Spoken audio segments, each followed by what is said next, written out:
નમસ્કાર વિદ્યાર્થી મિત્રો, સ્વાગત છે આપનું ગુજરાતી પાઠશાલામાં। આજે આપણે જોઈએ ધોરણ 7 સંસ્કૃતમાં પાઠ 5 ચટક ચટક એનું સ્વ અધ્યયન પોથીનું સોલ્યુશન। પહેલા આપેલું છે કાવ્યની પૂર્તિ કરો।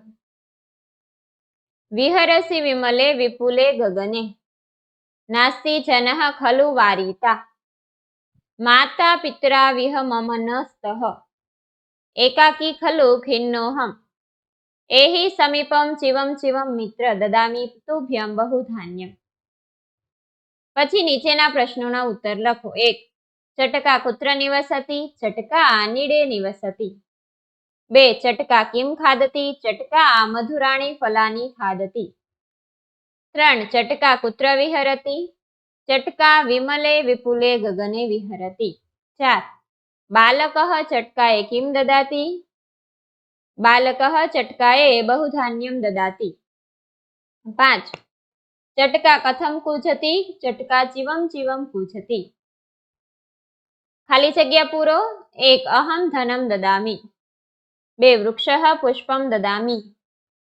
3. અહમ ફલ રસમ પીબતી। 4. અહમ પુસ્તકમ દદામી। 5. અહમ પર્ણમ દદામી। ઉદાહરણ મુજબ વાક્ય બનાવો। પઠ અહમ પઠતી। વદ બાલકઃ વદતી। લિખ ગુરુઃ વાક્યમ લિખતિ।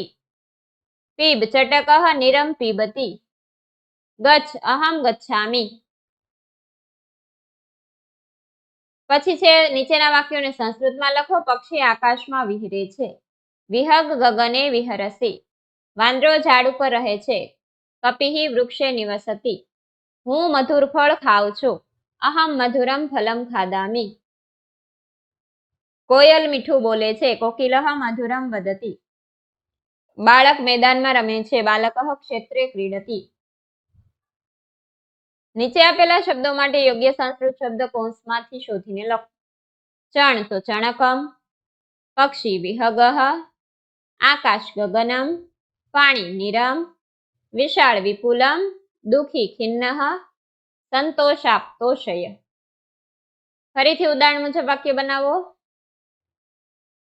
દુગ્ધમ અને પીબ આપેલું છે। ભવતી દુગ્ધમ પીબતી। બીજું ભવાનમ દાનમ દદાતી। ત્રીજું ગુરુ વિદ્યાલયમ ગચ્છતિ। ચોથું ભવાન શ્લોકમ વદતી। પાંચમું અહમ પાઠમ પઠતી। વિદ્યાર્થી મિત્રો, અહીંયા સોલ્યુશન પૂર્ણ થાય છે।